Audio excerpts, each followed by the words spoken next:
Vive les amis de Frontpage!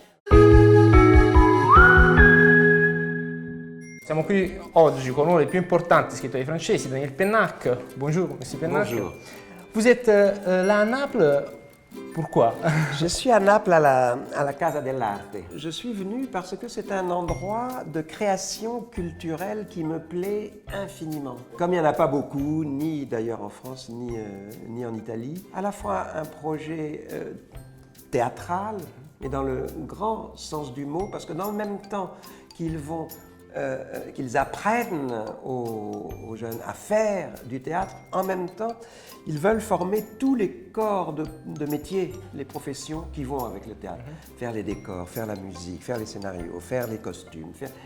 Et cette espèce de projet très complet me plaît énormément. Voilà, c'est pour ça que je suis là. Vous savez que Naples, dans ces derniers jours, a été pris comme mauvais exemple. Mauvais exemple. Qu'est-ce que vous pensez de Naples, des Napolitains? Moi, j'aime bien les mauvais exemples. Ouais. Mais bon, parce qu'en France aussi, on a nos mauvais exemples. On a Marseille. Marseille, c'est la Naples française. Et j'adore ces villes. J'adore ces villes. Pas à cause du mauvais exemple, je déteste les mafias, je déteste l'assassinat, je déteste la mort, je déteste le vol, je déteste l'intimidation, je déteste la violence gratuite, tout ça c'est de la merde. Mais ce qui est fascinant dans une ville comme Naples ou dans une ville comme Marseille, c'est que la ville peut malgré tout développer un charme incroyable. Et ce charme, c'est la relation des gens entre eux. J'ai lu que vous racontez souvent de quand vous étiez petite et vous devez finir, c'était pas facile de lire, et vous devez finir souvent l'histoire, le livre que vous commencez dans la journée. Le soir, vous étiez là pour le terminer.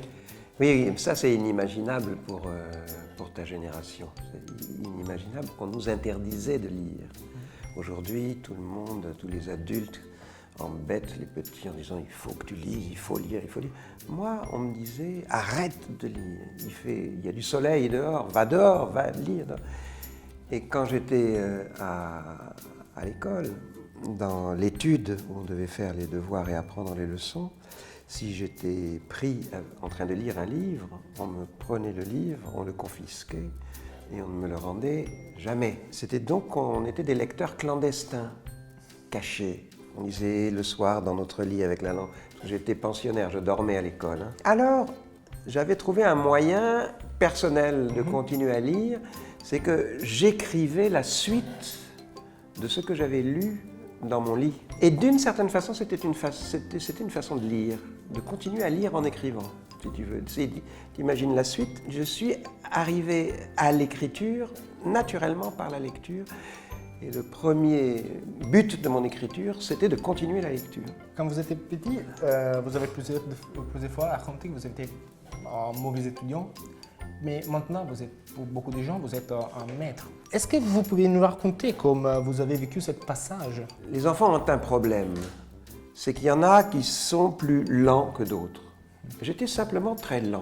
Mais ça ne voulait pas dire que j'étais idiot, ça voulait dire que j'avais besoin de plus de temps que toi. Mais pas de 5 minutes de plus, j'avais besoin d'1 an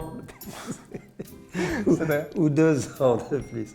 En France, on passe le baccalauréat, qui est le diplôme de fin d'études, vers 17 ans, 18 ans. Moi, je l'ai passé à 20, plus. Je t'interdis de rire. Hein, non, c'est pas vrai. Mais je ne peux pas rire.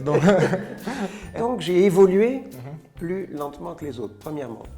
Deuxièmement, j'ai rencontré les professeurs qui m'ont sauvé hein, à la fin de ma scolarité, ces imbéciles. Si je les avais rencontrés au début de la scolarité, j'aurais probablement été plus rapide. Troisième élément, c'est que je suis tombé amoureux. J'ai tombé amoureux d'une fille qui était dans une classe au-dessus de moi. Et là, je ne pouvais pas me permettre d'être l'idiot total. Ce sont des facteurs comme ça, des facteurs d'évolution. Et puis ensuite, je n'ai pas choisi d'être professeur, mais il fallait que je gagne ma vie. J'ai donc été professeur. Mais dès que je suis entré dans la première salle de classe, première année, premier jour, première classe, au bout d'un quart d'heure, j'ai su que c'était ma vie, que je serais professeur toute ma vie. Voilà, ça, je savais que j'aimais ça. Je sais ce qu'il y a dans la tête d'un enfant qui ne comprend pas. Je sais, comme si c'était une boîte. Je peux ouvrir et je sais ce qu'il ressent. Ok, je vous remercie. Merci d'être Merci à vous. avec nous. Je vous demande si vous pouvez faire un salut à les amis de Frontpage, à les lecteurs. Vive les amis de Frontpage.